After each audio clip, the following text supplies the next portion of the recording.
daawadayaal waqti xaadirkan waxaa khadka teleefanka telefishinka horyaal si toosa ugu jira la taliyihii hore ee madaxweynaha Somaliland mudane Axmed Maxamuud Siilaayo dhinaca bariga mudane Cabdinaasir Garaad Abshir waayadii dambena ahaa safiir ku-xigeenka Somaliland u fadhiya cariga dalka Sweden ambassador aad iyo aad ayaanu kaaga mahadcelinaynaa waqtigaaga qaaliga ee telefishinka horyaalaad siisay soo dhawow bal hadda xaalka guud ee waqti xaadirkan wadanka uu marayo sidee baad u aragtaa aad iyo aad baan marka hore aad u mahadsantihiin bahda telefishinka horyaal 24 iyo dhammaantiin halka wadanku marayo kulay wadanku doorasho hadeer ka baxay Somaliland doorasho ka baxay laba doorasho isa saaran waxaan qabaa inay doorashooyinkaas si fiican u dhaceen tadabbe la sugayo 2022 insha Allah billahi saasoo kale u bixi doonta abaar xunna waa lagu jiraa ilaahay waxaan ka baryaynaa inuu raxmadda usoo dedejiyo ila aadankiisa xaalku aad ugu adag yahay ilaahay taas waa uga baryaynaa dii ilaahay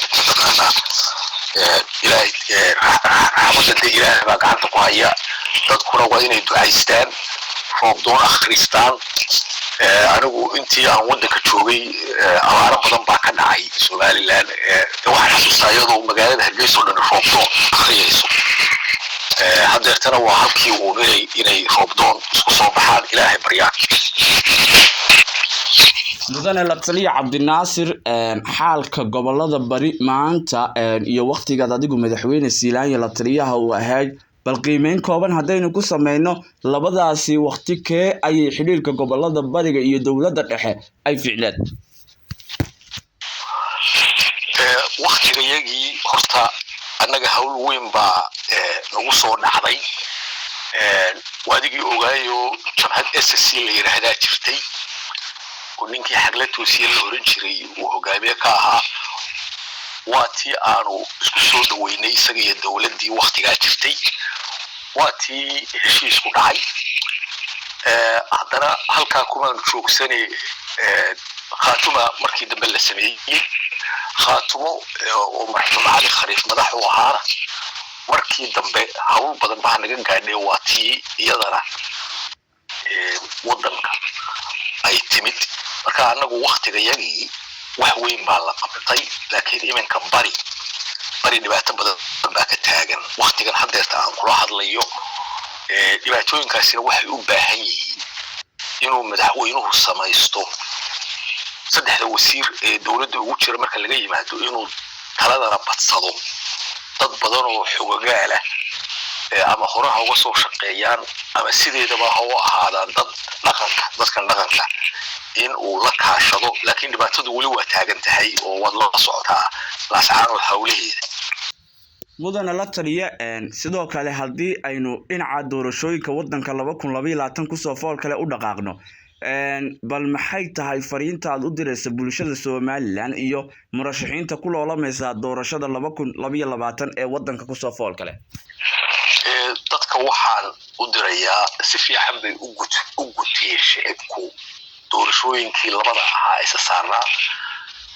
ka madaxweynaha ee soo socotana waxaan qabaa in ay diyaar u waleeyihiin dadku oo maanta dadku mesela haddaan goboladan ka imid waqti baa jirtay diiwaangelinta dhibaato weyn laga soo gaadhay dadkii aanu 2017kii ku bariyeynay isdiiwaangelinta doorkan aad bay isku diiwaangeliyeen diiwaangelin fara badan inkasta oo sidii la rabay ayna u bixin laakiin dadkii way isdiiwaangeliyeen meel tana dadku waa u diyaar dawladda iyo madaxweynahana waxaan leeyahay doorashada waqtigeeda ku qabta halka magac baad ku yeelanaysaan iyo sharaf iyo karaamo saddexda xisbi bay noqotay kullay saddexda xisbi laba xisbi oo iyaga xisbigan talada haya iyo xisbiga wadani loolan weyn ayaa ka dhex socda labada xisbi baana sida u badan tahay mid kusoo bixi doonaa waa kii ilaahay u qoray oo taas dee ilaahay iyo waqtigeeda ayaa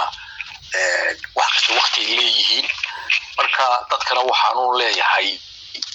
wixii kaararka qaatayo fartiina ku cilbaxa xisbigii aad u aragtaan inuu dantiina wado doorta taaydaasa ka baxaya aad iyo aad ayaanu mudane kaaga mahadcelinaynaa waqtigaaga qaaliga ee telefishinka horyaal aad siisay kaasina daawadayaal waxa uu ahaa mudane cabdinaasir garaad abshir oo ahaa la taliyihii gaarka ahaa ee arrimaha bariga madaxweynihii hore ee Somaliland Axmed Silaayo ahaana la taliyaashii ugu muddada dheeraa arrimahaasi bariga madaxweynaha kala talin jiray ahna muddooyinkii dambena safiir ku-xigeenkii safaaradda Somaliland ee cariga dalka Sweden aad iyo aad ayaanu mudane ambassador kaaga mahadcelinaynaa waqtigaaga qaaliga ee telefishinka horyaal aad siisay